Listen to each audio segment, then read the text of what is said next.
It's been such a difficult year for kids when it comes to screen time. I say this both as someone in the industry, but also as a parent. What effects do you think the pandemic has had on our youth? So we're all experiencing this, right? Right alongside youth, we have spent so much time online the last 18 months, and that has had a very specific and lasting impact on youth. Parents are very concerned with how much time their kids are spending online. As practitioners in the space of science and technology education, ACTUA normally advocates for kids to go online, but really at this point, we need to step back and look at what has the impact been and what does it continue to be on them being online so often. The negative side has been that they are exposed to all of the things that they'll encounter online that aren't super positive. So, the exposure to cyber threats, all the things that we're worried about, privacy issues, theft identity, cyberbullying, the things that we hear terrible stories about, and most of us have had personal experience with. So there's a marked increase in those kinds of experiences and threats that youth have encountered, to go along with the fact that this technology has been their lifeline, right? It's been all of our lifeline to education, to social interaction. So thank goodness we've had the screens over the pandemic period, but also we need to really be aware of the ongoing concerns and things that we need to really build resilience in with our kids. As we go into 2022, what do you think some of the effects will be of our kids having spent not only much of this year online, but also many months in 2020 as well? So I think it's really important that as parents, as educators, as people that are making policy, that we recognize that the impacts, even though we're coming out of pandemic, that the impacts on youth are going to be long lasting. So we know things like being online for long amounts of time leads to social isolation, and that can be a pathway to, again, all kinds of other things that happen online that we don't want to have happen. What we don't want to see is youth being pulled offline, or youth being sort of scared or fearful of what technology is or what the internet is. So ACTUA's approach is really about empowering and building the skills and confidence that youth need to both thrive online, so using the internet for all that it's intended for, all the positives, while also being a good person online, which is a big topic that we talk to parents about. How do you help your kids? You help your kids be a good person in the world. How do you help them be a good person in the online space? And then also really wanting to kind of give them protective factors around those cyber threats. So whether that is understanding and recognizing cyberbullying and what to do when that happens, how they protect themselves from a fraud perspective or identity perspective. Privacy has sort of taken a back seat, right? So what we know happened is when the pandemic struck and we all went online, those of us who had the kind of structures and rules set up about screen time, that kind of went out the window because we had a call, or we had to, we were managing so much inside of our homes. And so it's really important at this point that parents are reminded of what needs to happen, what conversations need to take place to get kids thinking about the person that they are online and how they keep themselves safe, how they become not only just resilient to those threats, but also skill them up for what is going to continue to be a very rapid digital transformation of everything. I think one of the things too, as parents, we see signs that our kids are struggling online. My son is 12 years old. I've seen it with him over the past year and a half.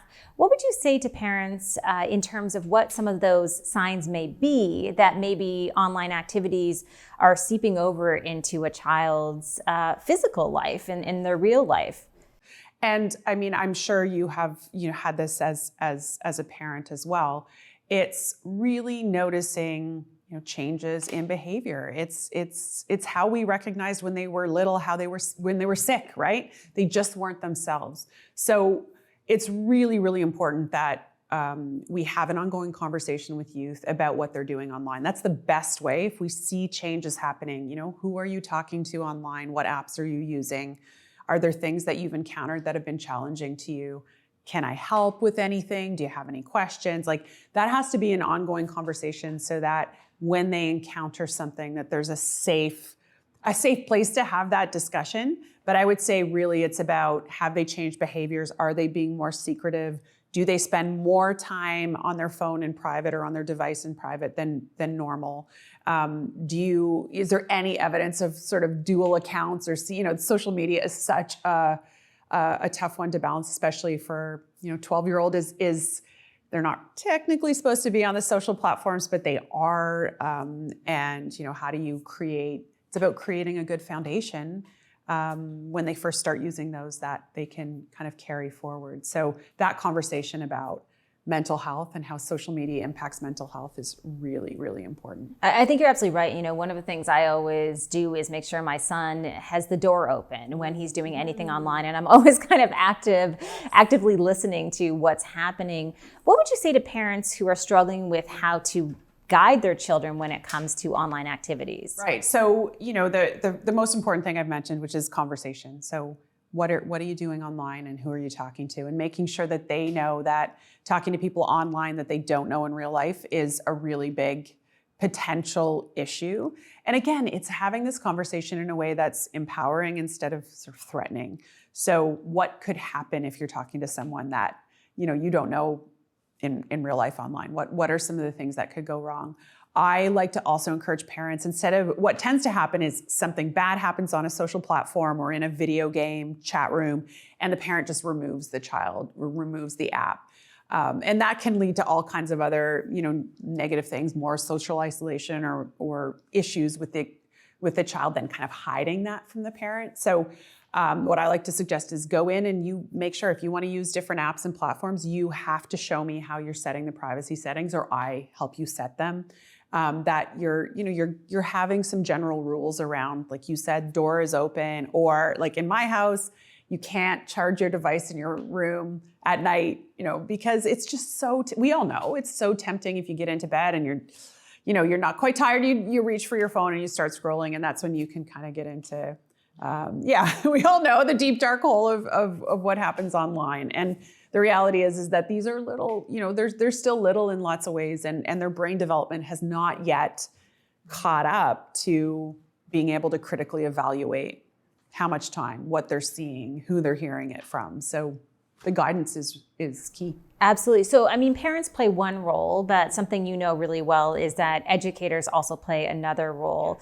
How do you see educators helping to really guide the next generation when it comes to screen time, technology skills, all of those pieces that we know are so critical for the future? So this is something that ACTO has been focusing a lot on, is how do we prepare teachers? How do we skill teachers to not only introduce things like coding and digital skill programming into the curriculum? Very, very critical, and we're thrilled to see that happening across the country. But it's also having this really important conversation about online safety. So we encourage teachers to have the same conversations that are happening at home, to talk about, like, if they're introducing an activity in their classroom, they can have a conversation. It's really simple, right? What are the things that you're encountering online that make you feel uncomfortable? Is there anything that, you're seeing that you feel like you could speak up on? Is there something that we could help you with? I think oftentimes we need to be really technically savvy in order to have those conversations and help our kids stay safe. But the reality is it's a listening activity, right? It's tell me what you're seeing. And then we can go do our homework to say, okay, they mentioned this app and they mentioned this concern, and you can get information so quickly and easily now. Awesome advice. I think, just picking up on a couple of things you said, asking lots of questions, being open-minded, being curious, and that can help you gather that information and that knowledge and confidence to be able to continue those conversations. Thank you so much.